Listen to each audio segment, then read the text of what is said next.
SSC ও সমমানের পরীক্ষার খবর জানতে রাজধানী ও রাজধানীর বাইরে রংপুর থেকে যুক্ত হচ্ছেন আমাদের সহকর্মীরা। প্রথমে চলে যাব রাজধানী মতিঝিল সরকারি বালিকা উচ্চ বিদ্যালয়ে, সেখানে আছেন সহকর্মী আরিফুল ইসলাম। আরিফ, পরীক্ষা তো শুরু হয়ে গিয়েছে এবং সেখানে পরিস্থিতি কেমন দেখছেন জানাবেন। মূলত হচ্ছে কিছুক্ষণ আগেই, ঠিক 1 মিনিট আগেই কিন্তু পরীক্ষার ঘন্টা বেজে গেছে। শিক্ষার্থীরা কিন্তু পরীক্ষা কেন্দ্রে পরীক্ষা দিচ্ছেন, এমনকি অভিভাবকরা সেই কেন্দ্রের বাইরে অপেক্ষা করছেন তার প্রিয় সন্তানটি যে আজকে পরীক্ষা দিচ্ছেন সেই পরীক্ষার প্রস্তুতি যেভাবে নিয়েছেন সেভাবে কি তাদের প্রশ্ন এসেছে কিনা বা তারা পরীক্ষা ঠিক মতো দিতে পারছেন কিনা তারই অপেক্ষায় আসলে ঠিক একটার সময় পরীক্ষা শেষ হবে।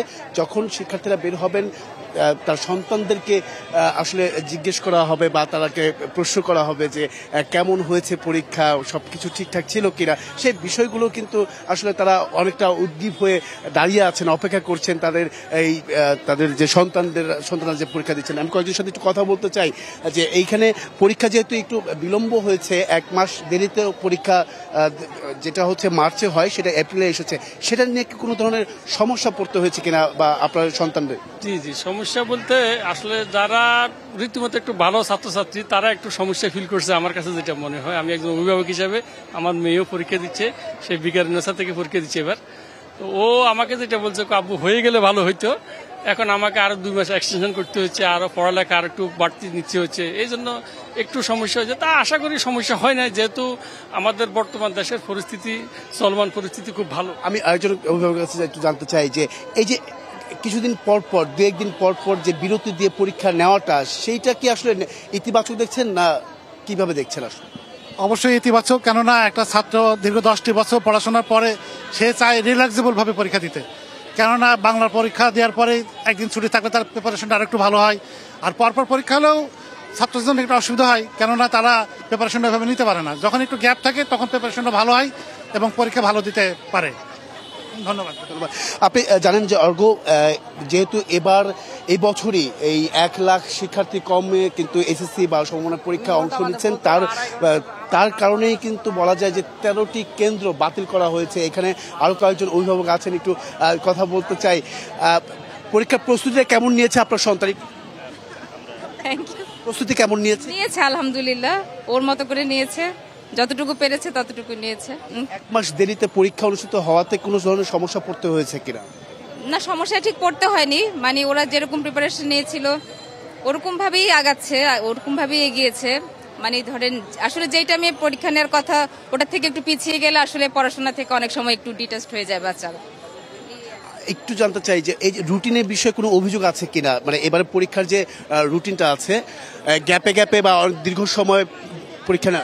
হ্যাঁ, অঙ্কের পরে আমাদের আবার ধর্ম, আবার আইসিটি, পরপর 3টা পরীক্ষা পড়ে গেছে। এটা নিয়ে বাচ্চারা টেনশন করতেছে, আমরাও একটু টেনশন করতেছি। হ্যাঁ, আবার কেমিস্ট্রির আগেও খুবই অল্প সময়, আরেকটু মানে গ্যাপ দিলে ভালো হতো আর কি। হ্যাঁ, ধন্যবাদ। অর্ঘ, মূলত হচ্ছে যে এখানে যে পরীক্ষা কেন্দ্রের যে সার্বিক ব্যবস্থাপনা কিংবা সামাজিক যোগাযোগ মাধ্যমে প্রশ্ন ফাঁসের যে গুজবের বিষয়গুলো রয়েছে, সেই গুজবের যাতে কান না দেয় বা সামাজিক যোগাযোগ মাধ্যমে তৎপর রয়েছে শিক্ষা মন্ত্রণালয়ের যে সংশ্লিষ্ট যারা তদারকি করছেন, তাদের পাশাপাশি আইন শৃঙ্খলা বাহিনী অবশ্যই। তো যাই হোক অর্ঘ, আমার এই Tejgaon civil aviation school and কলেজের সেই জায়গা থেকে আসলে আমাদের সঙ্গে যুক্ত হবেন আমাদের সহকর্মী ইকবাল অনিক। সরাসরি যাবো তার কাছ থেকে, জানবো শিক্ষার্থী এবং অভিভাবকদের কথা। যমুনা ইলেকট্রনিক্স ঈদে ডাবল খুশি অফার সিজন 3, যে কোনো পণ্য কিনলেই পাচ্ছেন নিশ্চিত ঈদ উপহার। যে এসএসসি ও সমমানের যে পরীক্ষা রয়েছে 2025 সালের, সেটি কিন্তু শুরু হওয়ার প্রায় 5 মিনিট অতিবাহিত হয়েছে। এখন পর্যন্ত শিক্ষার্থীরা কিন্তু ঠিক 9:30টার মধ্যেই কেন্দ্রের ভেতরে প্রবেশ করেছেন। তারা কিন্তু হচ্ছে পরীক্ষার ভেতরে পরীক্ষা দেওয়া শুরু করেছেন এবং ঠিক পরীক্ষার আগে 9টার মধ্যেই কিন্তু কেন্দ্রের মধ্যে প্রশ্নপত্র এবং অন্যান্য যে সরঞ্জামাদি রয়েছে সেগুলো কিন্তু পৌঁছে গিয়েছে এবং ঠিক 9:30টার মধ্যে শিক্ষার্থীরা কিন্তু কেন্দ্রের মধ্যে প্রবেশ করেন এবং সকাল 8টার দিকেই কিন্তু তারা কেন্দ্রের সামনে এসে তাদের পরিবার পরিজনদের সঙ্গে এসে অবস্থান করেন এবং এখন কিন্তু পরীক্ষা যেহেতু শুরু হয়েছে, এখন তাদের অভিভাবকরা বাইরে অবস্থান করছেন এবং সার্বিক যে পরিস্থিতি রয়েছে এবং পরীক্ষা কেন্দ্রগুলোর বাইরে 144 ধারার মতো জারি করেছে এবং আইন প্রশাসনের পক্ষ থেকে যাতে কোনো ধরনের অপ্রীতিকর ঘটনা না ঘটে, শিক্ষার্থীদের যাতে নির্বিঘ্নে তারা ভিতরে পরীক্ষা দিতে পারেন সেই জন্য সর্বাত্মক প্রস্তুতি গ্রহণ করেছে। এবং যে বোর্ডগুলো রয়েছে সেগুলো এখন কিন্তু পরীক্ষার প্রায় 10 মিনিটের মতো অতিবাহিত হয়েছে এবং এই পরীক্ষা কিন্তু 10টা থেকে শুরু হয়ে দুপুর 1টা পর্যন্ত চলবে। ততক্ষণ পর্যন্ত তারা ভিতরে পরীক্ষা দেবেন এবং পরীক্ষার যাতে নির্বিঘ্নে এবং সুষ্ঠুভাবে পরিচালিত হয় সেজন্য সব ধরনের ব্যবস্থা নেওয়া হয়েছে বোর্ডগুলোর পক্ষ থেকে। এবার কিন্তু প্রায় 19,28,000 শিক্ষার্থী পরীক্ষায় অংশগ্রহণ করছেন এবং গত বছরের তুলনায় কিন্তু এবছর কিছু কম রয়েছে। এবার কিন্তু 1 লাখের মতো শিক্ষার্থী কম আছেন। এর আগের বারের তুলনায়ও কিন্তু কম রয়েছে এবং সার্বিক যে পরিস্থিতি রয়েছে এবং যে পরীক্ষায়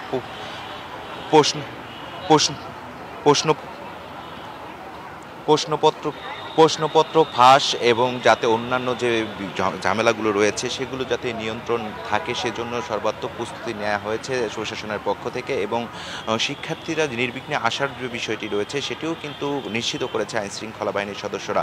তো এই মুহূর্তে আমরা চলে যাব আমাদের আরেক সহকর্মী আছেন রংপুরে, মাসুদের কাছে, সেখানের পরিস্থিতি আমরা জানবো।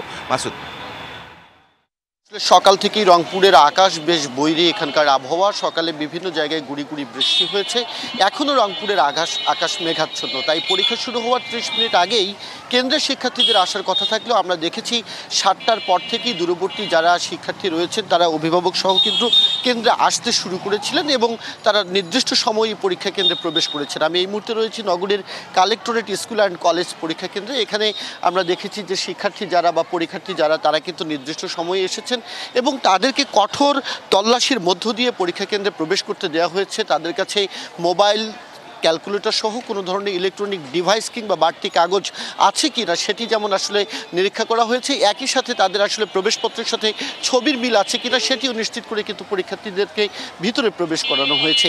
এছাড়াও প্রশ্নফাঁসের গুজব ঠেকানোর জন্য এবং নকলমুক্ত পরিবেশের জন্য কিন্তু আমরা দেখেছি পরীক্ষা কেন্দ্রের আশেপাশের যে সমস্ত ফটোকপির দোকান রয়েছে সেগুলো প্রশাসনের পক্ষ থেকে বন্ধ করা হয়েছে এবং একই সাথে বিশেষ করে আমরা দেখেছি যে এখানে যেগুলো কোচিং রয়েছে সেই কোচিংগুলো কিন্তু বন্ধ করা হয়েছে এবং প্রশাসনের পক্ষ থেকে কঠোরভাবে হুঁশিয়ারি দেওয়া হয়েছে যে কোনো রকম অসৎ উপায় অবলম্বন করলে তারা বিশেষ করে পাবলিক পরীক্ষা আইন যেটি রয়েছে 1980 এবং তথ্য যোগাযোগ ও প্রযুক্তি আইন 2006 এবং সেই সাথে এসএসসি পরীক্ষা 2025 যে পরীক্ষা নীতিমালা রয়েছে সেই নীতিমালা অনুযায়ী পরীক্ষা পরিচালনার যে নীতিমালা সেই নীতিমালা অনুযায়ী কিন্তু তারা ব্যবস্থা নেবে সেটি হুঁশিয়ারি দেওয়া হয়েছে।